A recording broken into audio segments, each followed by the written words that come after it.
días, Pilar. Hoy les voy a estar contando cuáles fueron los errores más frecuentes que encontré cuando corregí el turno de 10 a 13. Estamos en primer cuatrimestre de 2022. Bueno, sobre los ejercicios a desarrollar. A ver, el ejercicio del caballo que arrastra una carreta. Por empezar, en la parte que hay que descomponer la fuerza que hace la carreta, encontré que muchos alumnos no la descomponen, directamente toman el módulo. Recuerden que no es lo mismo que el caballo impulse en esta dirección que impulse en esta dirección. Produce diferente efecto según el ángulo de inclinación que tiene la fuerza. Recordemos que la fuerza es un vector, no es solamente una cantidad. La fuerza es un vector y eso implica que hay que tener en cuenta su módulo, su dirección y su sentido. Para usar el latitud del ángulo había que usar SOHCAHTOA. Encontré que muchos alumnos sí intentaron descomponer la fuerza, pero la descomponían pensando que fuera el peso en un plano inclinado. Eso se descompone diferente, porque cambia cuál es opuesto y cuál es adyacente. Siempre hay que fijarse dónde está ubicado el ángulo, dónde está ubicada la componente que ustedes quieren calcular, y recién ahí, cuando pudieron identificar si es opuesto o si es adyacente, ahí pueden proceder a descomponerlo según el caso, si usará seno o si usará coseno. En este caso, este era el adyacente y correspondía usar coseno. En la segunda parte, tomaron el resultado que les dio de aceleración de la primera parte y trataron de usar la ecuación complementaria. Eso trae dos problemas. Primero, muchos alumnos usaban mal la ecuación complementaria. Intentaron hacer una factorización que en realidad no existe. Resulta que la manera correcta de factorizar esta ecuación sería con una diferencia de cuadrados. En un término se suma, en otro término se resta. Versión factorizada son dos paréntesis diferentes. Versión distribuida es una resta entre solo dos términos. ¿Algunos alumnos trataron de sacar el cuadrado afuera? No, eso quiere decir otra cosa. Si tienen esto al cuadrado, se distribuye como cuadrado de binomio, que no es lo que dice la ecuación complementaria. Así que son dos factoreos diferentes. Mi recomendación es que no factoricen, que lo dejen así distribuido, lo dicen así y fin. Bueno, tratando de hacer esa factorización que no existe, lógicamente está mal planteado y no se puede tomar como correcto eso, y en el caso de que tuvieran una velocidad inicial no les daría bien. O sea, si la velocidad inicial es 0, la cuenta les da lo mismo, pero si no fuera 0, les daría incorrecto. Otro problema que tiene usar la ecuación complementaria es que necesitan tomar el resultado del punto A para reemplazarlo acá y recién ahí resolver el punto B. Entonces, aquellos que se equivocaron en el punto A no pueden tener puntaje completo en el punto B. En el mejor de los casos tendrán un puntaje parcial por el planteo y sin incluir a la respuesta. Hay otro método que no requiere de tener el resultado del punto A, que es usar consideraciones energéticas, teniendo en cuenta la velocidad inicial, la velocidad final, y eso es igual al trabajo de la fuerza resultante, que justamente la fuerza resultante sería la que hace el caballo. O, pensando de otra forma, pueden calcular la variación de energía mecánica, que en este caso da lo mismo que la variación de energía cinética, y eso sería igual al trabajo de las fuerzas no conservativas, que también en este caso coincide con la fuerza del caballo. Entonces, con este método plantean trabajo de las fuerzas de estas dos maneras, con las consideraciones energéticas y con la manera más tirando a dinámica, que es haciendo fuerza por distancia. Tienen la fuerza, tienen la distancia, tienen el ángulo, tienen la velocidad inicial, les quedaría como incógnita la velocidad final. Y ya está, no necesito conocer el dato de la aceleración para hacer esto. Entonces, de esta forma sí pueden resolver el A y el B por separado sin que el resultado de uno les afecte a su desempeño en el otro. Bueno, siguiente, ejercicio de fluidos. En la parte A encontré algunos inconvenientes con el pasaje de unidades, pero en realidad no era necesario pasar las unidades, como que todos la pasan por las dudas, tratando de que se simplifiquen unidades de velocidad con unidades de área, pero Esto no es necesario porque cuando despejo cancelo una unidad de área con la otra unidad de área. Entonces les da bien igual aunque no las pasen. Mi recomendación es que no las pasen porque después si las pasan mal eso es un problema. En la segunda parte de este ejercicio, la parte de Bernoulli, en general encontré que plantearon Bernoulli. Algunos no lo terminaron, supongo que por una cuestión de tiempos, como que empezaron bien pero les quedó incompleto. En principio no encontré grandes errores en la gente que lo hizo porque es como a todo o nada. Los que lo terminaron lo hicieron bien y otros no lo pudieron terminar y bueno, no sé si lo saben o no lo saben porque no lo hicieron. Bueno, sobre los ejercicios de elección múltiple. El ejercicio que tenía un gráfico, encontré que la respuesta incorrecta más frecuente fue recorre 30 metros en los primeros 3 segundos y luego retrocede 15 metros en los siguientes 3 segundos. El tema de los módulos está bien. Es correcto que primero recorre 30 metros y luego recorre 15 metros. En esta parte del gráfico me da 30 el área representa el desplazamiento, y en esta otra parte me da 15. Lo que está mal es el sentido del movimiento. Algunos habrán interpretado que si el gráfico baja, quiere decir que está retrocediendo. Pero eso está mal, eso quiere decir otra cosa. Si el gráfico baja, me está indicando que lo que baja es la velocidad, no la posición. La velocidad está siempre positiva. Encontramos que siempre está por encima del eje X y eso me indica que siempre está avanzando. Lo que cambia es cómo avanza. El primer tramo avanza a velocidad constante, siempre igual de rápido, y el segundo tramo tiene una velocidad que va cambiando. No es siempre la misma velocidad. ¿De qué manera cambia? Si el gráfico baja, quiere decir que la velocidad está disminuyendo. Si una velocidad positiva disminuye, es más pequeña, tiene menor módulo, lo cual me indica que tiene menor rapidez, o sea que va más lento. Cuando el gráfico baja, está yendo más lento. Tiene una primera parte que va siempre igual de rápido y una segunda parte que va cada vez más lento, pero siempre hacia adelante. Entonces, la respuesta correcta sería, recorre 30 metros en los primeros 3 segundos y luego otros 15 metros en el mismo sentido en los siguientes 3 segundos. Siempre el mismo sentido. Frena pero no retrocede. En el ejercicio de la resistencia, la respuesta incorrecta más frecuente fue R sobre 2. Y el dato era que el radio disminuye a la mitad. Supongo que habrán asociado, dicen, bueno, si el radio disminuye a la mitad, entonces la resistencia también. No, es exactamente al revés. ¿Qué pasa, por ejemplo, en una obstrucción de una arteria? Habíamos visto en clase el ejemplo del colesterol, que se deposita colesterol en una arteria y eso hace que se reduzca el paso disponible para que la sangre atraviese la arteria. Al reducirse ese paso, tiene más resistencia. Imagínense cuando en Panamericana cortan un par de carriles porque chocó a alguien, siempre que voy a pelear hay algún choque, no sé. Entonces, tenemos menos carriles para que fluya la sangre. Eso complica el flujo. Esa complicación la interpretamos como mayor resistencia. Hay mayor resistencia al flujo. Ahora viene cuánto mayor. Para saber exactamente cuánto mayor, hay que usar la ley de Poiseuille. En la ley de Poiseuille vamos a encontrar dos características particulares en donde está ubicado el radio como variable de la ecuación. Está de distinto lado del igual que la resistencia. Primero analizar qué está de un lado del igual y qué está del otro. Porque si están del mismo lado se analiza de una forma y si están de distinto lado se analiza de otra forma.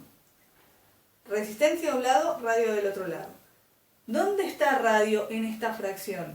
Está dividiendo, lo cual me indica que es una proporcionalidad inversa. Si la resistencia es más grande es porque el radio es más chico. Si la resistencia es más chica es porque el radio es más grande. Si uno sube, el otro baja. Y además tiene aplicado un exponente cuarta. Así que si yo quiero poner un 2 ahí adentro, ese 2 va a estar a la cuarta.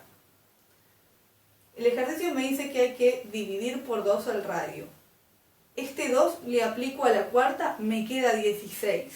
Entonces tengo que dividir por 16. Y además, este dividido 16 está adentro de otra división. Es una fracción adentro de otra fracción. La fracción que divide la tengo que dar vuelta. Y así me queda por 16. La nueva resistencia es la resistencia anterior por 16.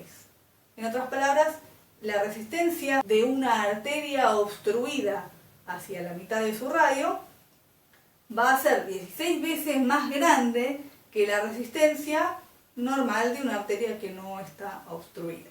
O sea, el radio tiene mucho impacto en la resistencia. Bueno, siguiente, el ejercicio sobre energía mecánica. Dice que se desplaza hacia abajo a velocidad constante. Y la respuesta incorrecta más frecuente fue: la energía mecánica permanece constante durante el movimiento. Escuché que mucha gente piensa que la energía mecánica siempre se conserva, y esto no es así. Lo que sí es así es que la energía siempre se conserva, pero no necesariamente mecánica. Habrán escuchado la canción de Jorge Drexler, nada se pierde, todo se transforma. Bueno, eso es el primer principio de la termodinámica, dice que la energía, así como la materia, siempre se tiene que conservar, pero se puede transformar. Entonces, la energía mecánica se puede transformar en otra forma de energía que no sea mecánica. Y a la inversa, yo puedo convertir en energía mecánica otra forma de energía. Típicamente se transforma de trabajo en calor o de calor en trabajo. Eso es lo que más estudiamos en esa materia. Después hay más, está la energía lumínica, la energía sonora, la energía eléctrica. Hay muchos tipos de energía. En esta primera parte de la materia venimos trabajando solamente con mecánica. Para el segundo parcial va a entrar también la calórica. Y a lo último vamos a ver algo de la eléctrica. Entonces, cuando la energía mecánica se pierde, aparece energía calórica. En un ejercicio de mecánica no nos interesa la calórica, es como, bueno, listo, se fue. Más adelante, cuando veamos termodinámica, vamos a analizar también a la calórica. Típicamente el rozamiento es responsable de que la energía mecánica se convierta en calórica. Se convierte en energía macroscópica del objeto que se mueve en su conjunto, pierde velocidad del objeto en su conjunto y ganan velocidad las partículas individualmente. Cuando las partículas se mueven más rápido, decimos que tienen más temperatura. Se pierde un movimiento y se gana otro. Se pierde movimiento macroscópico y se gana movimiento microscópico. Así actúa la transformación de energía mecánica en calórica. Cuando algo tiene más energía calórica, lo vamos a sentir más caliente, porque va a estar a más temperatura. Pero después, fíjense que se enfría rápidamente, porque ese calor se escapa, calienta al aire que está a su alrededor, al ambiente que tiene alrededor, y se va dispersando hasta que ya no notamos que eso esté tan caliente. Está levemente más caliente todo lo que estaba alrededor y ya no sentimos tan caliente ese objeto. Así que el calor decimos que se disipa. También a la inversa, yo puedo lograr que algo gane energía mecánica si le coloco un motor. O si, por ejemplo, yo gano energía mecánica y le entrego energía mecánica a una bicicleta cuando quemo calorías. Sería una transformación de energía química en mecánica. La energía mecánica que yo gasto para hacer mover a la bicicleta viene de la energía de mis alimentos. Necesito ese combustible para poder generar esa transformación. Bueno, entonces la respuesta correcta para este ejercicio sería: la variación de energía potencial es negativa. Esto es porque el objeto está bajando. Entonces, cuando está arriba tiene mucha energía potencial y cuando está abajo tiene poca energía potencial. Entonces disminuyó la energía potencial. Cuando algo disminuye, su variación es negativa. Bueno, siguiente problema. El problema del ascensor. Siempre toman algún problema con un ascensor. La respuesta incorrecta más frecuente fue ninguna. Tenemos un empate entre varias. No hay una que predomine. A ver, algunos respondieron que el ascensor está en caída libre. Para que algo esté en caída libre necesitamos que la única fuerza que actúa sea su peso. Si encontramos alguna otra, ya no es más caída libre. Además tendría que necesariamente estar moviéndose a la aceleración gravitatoria, cosa que en este caso no sería así. Otra fue, el ascensor está bajando con velocidad constante. Esto no es así porque para eso tendría que ser cero la aceleración. Si la velocidad no cambia, entonces no hay aceleración. Y para que no haya aceleración, necesitaría que se compensen las fuerzas que van para arriba con las fuerzas que van para abajo. Si analizamos los datos que nos dan, vemos que no coinciden los módulos. La fuerza que va para abajo es diferente que la que va para arriba. Entonces no pueden cancelarse, no podrían nunca compensarse y no va a dar una fuerza total igual a cero. La ley de Newton dice que la aceleración depende de la fuerza total o sumatoria de fuerzas o fuerza resultante, distintos nombres que tiene esto. Y bueno, como eso no da cero, la aceleración no da cero, entonces va a haber cambios en la velocidad. La velocidad no puede ser constante. La aceleración me indica cómo cambia la velocidad. Otra respuesta frecuente fue, el ascensor está bajando cada vez más despacio. Bueno, es correcto que hay un cambio en la velocidad, pero no puede ser que baje cada vez más despacio. Analicemos para qué lado es la fuerza resultante. Vemos que es más grande la fuerza que va para abajo, o sea el peso, que la fuerza que va para arriba, o sea la normal. Entonces la fuerza total, la fuerza resultante va a ser para abajo. Y la aceleración también, tiene que tener una aceleración para abajo. ¿En qué situaciones la aceleración es para abajo? Para hacerla más simple, arranquemos poniendo un sistema de referencia. Elijan para qué lado quieren tomar positivo y para qué lado quieren tomar negativo. Yo voy a tomar positivo hacia arriba. Si es positivo hacia arriba el sistema de referencia, entonces una aceleración para abajo es una aceleración negativa. ¿Qué gráficos de velocidad me estarían mostrando una aceleración negativa? Los gráficos que tengan una recta decreciente. Puede ser con velocidad inicial positiva o con velocidad inicial negativa. O sea, hay dos posibilidades. Puede ser que esté subiendo con aceleración negativa o puede ser que esté bajando con aceleración negativa. Si está subiendo con aceleración negativa, vemos que la velocidad tiene un módulo cada vez menor. A medida que baja, se hace más pequeña. Entonces, el objeto estaría subiendo con una velocidad cada vez más pequeña. Eso sería que está frenando. Si la velocidad inicial es negativa y va bajando, los números negativos, cuando bajan, se vuelven más grandes. O sea que una velocidad negativa menor tendría un módulo mayor. Me estaría representando que va más rápido. Por ejemplo, menos 6 es más rápido que menos 5. Entonces, si primero tiene una velocidad de menos 5, está bajando a 5 metros por segundo de rapidez. Y si después tiene una velocidad de menos 6, está bajando con una rapidez de 6 metros por segundo. Y entonces va bajando más rápido. Cuanto mayor es el módulo de la velocidad, más rápido va. Y que sea negativo me indica que baja. Entonces esto sería que baja acelerando. Entonces puede ser sube frenando o baja acelerando. No puede ser baja frenando. Entonces, si baja tendría que ser cada vez más rápido. No podría ser cada vez más despacio.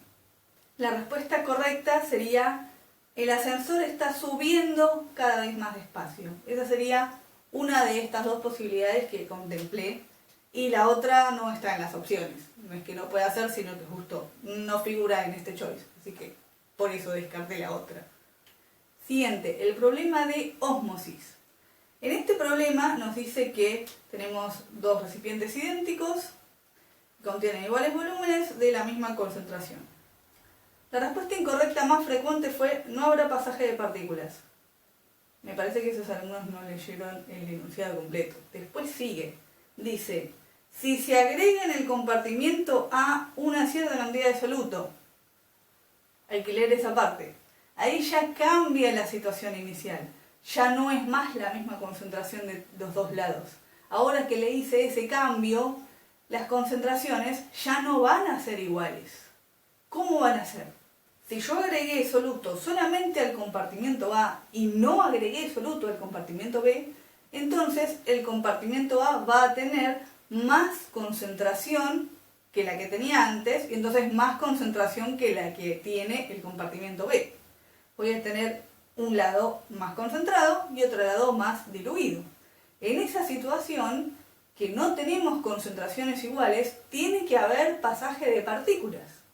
Ahora la pregunta es, ¿qué partículas? Tienen que darse cuenta de que esto es un ejercicio de ósmosis porque dice membrana semipermeable. La membrana semipermeable deja pasar únicamente al solvente, no deja pasar al soluto. Así que puede haber flujo de solvente y no puede haber flujo de soluto. ¿Qué quiere hacer el solvente? Quiere diluir a lo que está concentrado y concentrar a lo que está diluido. Cuando algo pierde solvente, se concentra. Cuando algo gana solvente, se diluye. Entonces, la que está más diluida va a tender a perder solvente, intentando concentrarse, y la que está más concentrada va a intentar ganar solvente, intentando diluirse. Entonces, el solvente va a fluir desde el lado más diluido en soluto hacia el lado más concentrado en soluto. Hay una proporcionalidad inversa entre la cantidad de solvente y la concentración. Más solvente es menos concentración de soluto. Creo que lo que acá presenta confusión es pensar en que algo va de la zona más concentrada a la zona más diluida en eso. Bueno, el solvente va de la zona más concentrada en solvente a la zona más diluida en solvente. Pero cuando decimos concentración a secas, nos referimos a la concentración del soluto, no la del solvente. Eso es lo que parece la confusión. La concentración del soluto es al revés que la del solvente. Si hay mucho solvente, hay poca concentración de soluto. Y si hay poco solvente, hay mucha concentración de soluto. Entonces, de acuerdo a eso, la zona que le sobra solvente es la que tiene menos concentración de soluto y la zona que le falta solvente es la que tiene más concentración de soluto. Entonces, el flujo tendría que ser desde B, que es la más diluida, hacia A, que es la más concentrada. Y por último, el ejercicio de tubo en U, de hidrostática. Encontré que la mayoría hizo una cuenta parecida a la que hice yo, pero con un error de signo. La respuesta incorrecta más frecuente fue 108.100 pascales, que resulta ser la suma entre 101.300 pascales y 6.800 pascales. Voy a marcar dos puntos que tengan la misma presión. Para que esto sea así, tiene que haber una continuidad, que los dos estén en el mismo fluido, sin interrupciones, y que estén a la misma altura. Si trazo algo horizontal que pase por dos puntos, esos dos puntos van a tener la misma presión si es que están en el mismo cuerpo de líquido. Por conveniencia tiendo a trazar uno de esos dos puntos en la superficie del fluido, porque eso me ahorra cuentas. Entonces, de ese lado me estaría quedando la presión atmosférica. Y de este otro lado me estaría quedando la suma de dos presiones. Una es la que hace el líquido y otra es la que hace el gas, que es distinta de la atmósfera. Y esa es la que nos preguntan, ¿cuál es la presión que hace ese gas que está por encima del líquido del lado de adentro del tubo? Entonces me queda esta suma de este lado y despejada la atmosférica del otro lado. Ahora tengo que despejar esta ecuación y paso restando la hidrostática. Entonces me queda del lado más alto el fluido. ¿Por qué el fluido está más alto? Porque ese gas hace menos presión. Y del lado más bajo, ¿por qué está más bajo? Porque ese gas hace más presión. O sea, la atmosférica, que está del lado bajo, hace más presión que este otro gas que está del lado alto. Por eso el fluido está alto, para compensar que de ese lado hay menos presión de gas. cuanto menos, bueno, lo que me da esta resta entre la atmosférica y la hidrostática. La hidrostática es igual a la diferencia de presiones entre la de la atmósfera y la del gas encerrado. Bueno, esto es todo, espero que les haya servido y si quieren pueden ver los videos que hago para los otros cursos, por ahí también les sirve. Cualquier duda que les haya quedado sobre esto que presenté acá, pueden volver a intentar hacer el ejercicio y nos comunicamos por los foros o en la clase o por el Facebook también puede ser. Bueno, hasta la próxima. Chao.